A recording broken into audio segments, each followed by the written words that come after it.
Hey, what is up, guys? Welcome to the channel. If you are new, be sure to hit the like button and subscribe for more Marvel Snap content. We're going to be making a 2026 tier list for what's going on right this month and previous months that's in the 2026 timeline for best and worst characters. So the best of 2026 and the worst of 2026. We're gonna go ahead and fill in the Daredevil stuff right now as well, since he is out, and I've had a lot of games on him actually, and I guess I could check it real fast. He's good. Daredevil's good, but I don't know. 62% win rate at the moment. But this is just rocks more so than Daredevil. Daredevil can have amazing games, but I don't really like. We'll talk about him. So first, let's just put Wilson Fisk into decent, because I feel like a 3.9 is a decent stat line. If you can get him out turn 3 on that curve, great. But that's all he has. That's it. So he's kind of boring. Karen Page, mid. I think there's potential for her in certain archetypes, maybe like Bounce Monster. You can maybe place Squatch plus her on the last turn. But she's super niche. And I don't think she's got a win condition that's strong enough for her 4 cost. I think it's a little underwhelming, personally. Daredevil. I think Daredevil is a good card. After playing him today, when you get him early, he's like Weapon X. He has high potential to be awesome. But he also has potential to get drawn late and do nothing. He also does fill your deck up a little bit with some demons, which for the most part don't matter too much. A 1/6 has got a lot of value, and also you can run King Ateria with him and just snag one of those right back. So it's only 2 demons in your deck. Adam Warlock works pretty decent with him too, because you can get pretty sizable. It's normally not too bad. So I think he's relatively good. I do. Punisher. I'm going to put him in decent. I think he has potential. I think he has a lot of potential. I think his flaws are kind of there, though. The location is revealed to your opponent, for 1. 2, locations can generally screw you over and just give you a central park or something to make it where you're unable to play in that location. 3, he's only a 2/2, so winning on curve is going to be very difficult in some certain situations. And 4, drawing him early enough to actually play him on that turn 2 curve could be difficult. So there's a couple fallbacks with him, a few fallbacks, issues with him, but he has potential. Akari, decent, 4/12, decent stat lines. His restriction has to have an enemy afflicted to be played in that location. If they play Luke Cage in 3, essentially you're unable to play this guy. Outside of that, restriction, Affliction decks, while it's nice, I don't know what you take out to use him. He's very interesting for sure. Maybe he's a Phantom X character. The power is great. I'm just not sure. So for that reason, I think he's a decent 4/12 that has a little bit of a weird restriction. Muse. I think Muse is going to be really good. 3/12. Easy restriction. Just knock 3 things dead in a location, and 1 in every location, and he's a 3/12. This is going to be really good with Weapon X. I'm actually looking forward to using Weapon X with this, just to see how well it is, or how good he is. My issue with Muse is not that he's a bad card, that he's going to be put in mediocre decks like Weapon X. So I don't know what's going to change. However, I'm excited to see what he does. Bullseye. Good. I think this is going to be a very good high Evo card, and probably going to be pretty annoying to deal with. Outside of high Evo, maybe Star-Lord can abuse her and get a lot of energy last turn and have her just shoot a bunch of things on the board. I do not know if she can overlap the same target, because it does kind of say in her kit that it has to be a different target, but I'm not sure if you shoot one, if you can shoot the other again, since you technically hit another target. I'm not sure how that applies. We'll see. But I do think she's going to be really good. Stick. I think he's going to be decent. I think Stick's main issue is that, 1, he's an on reveal that has to be on reveal the next, he's like Shuri. You on reveal and the next card you play gets his power. That's the first issue. So that means you have to ramp him up, either with Captain Carter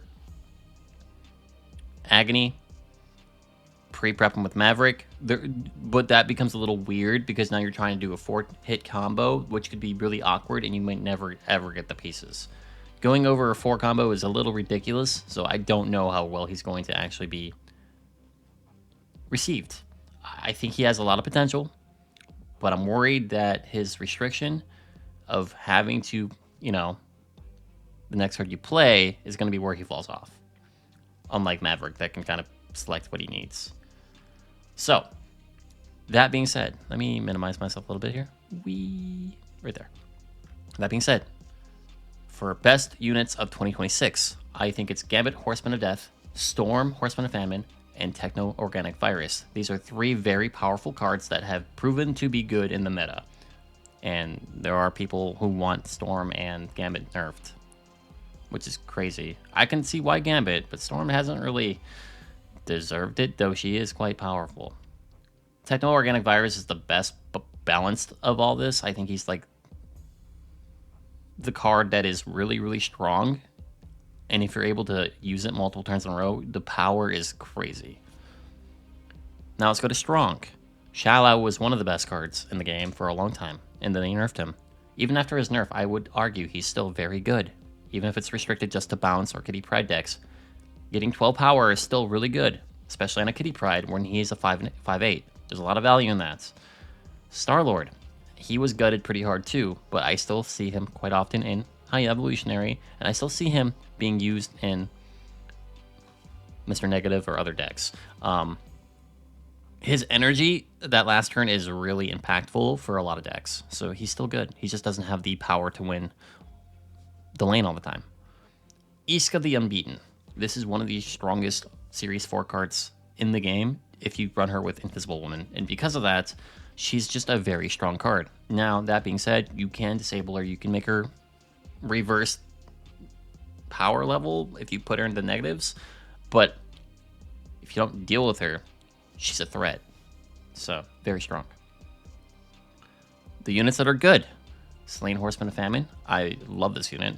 I am actually kind of mad that I got deceived that she was mid. I think she's really good. She's won me some really tough, tight games, and no other card would have won me that game. It's the fact that she has a 10 power curve. She still has 5 gains 5. It's a 10 power curve. It's really good.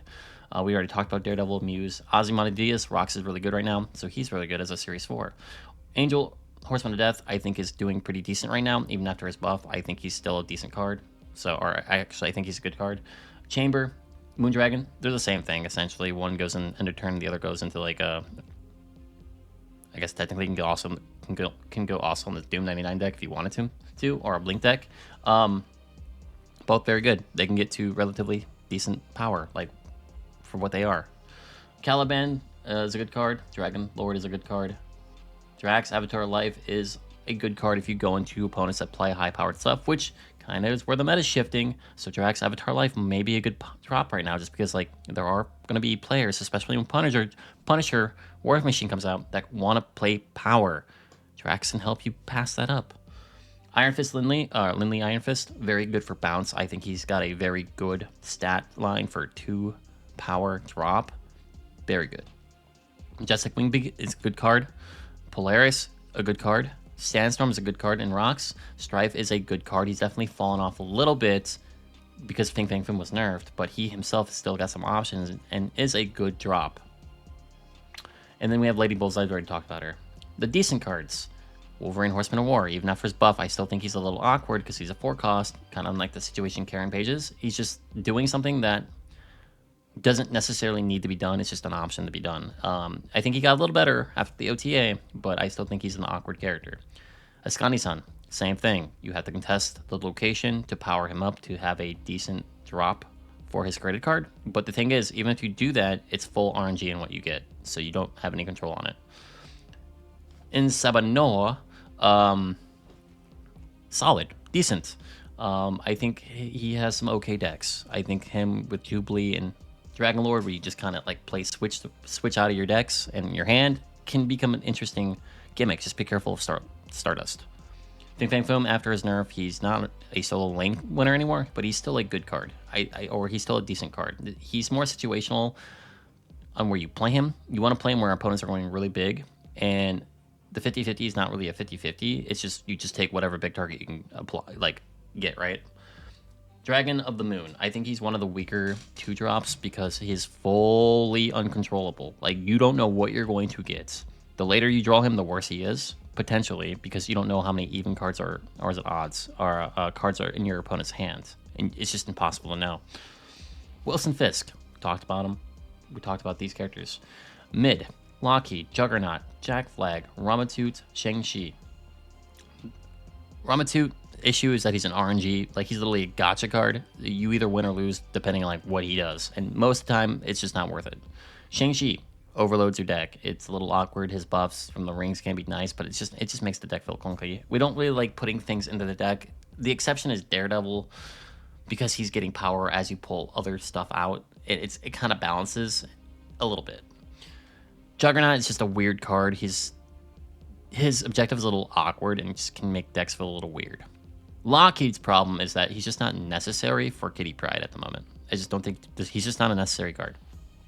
Kraglin, Magus, Major Victory, and Starhawk are all kind of just shit. And we do have an OTA coming. I am interested to see who makes it into the buff list, because at the moment in 2026, you could probably argue a couple of these cards in there, potentially. Depends on what they do with them. If they're just going to base of power, I'm not sure if much will change. Maybe for Starhawk, maybe.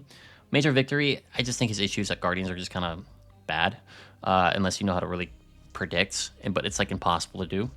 And Kraglin's just a weird card. I think a little power up could definitely do him a little justice, though, potentially.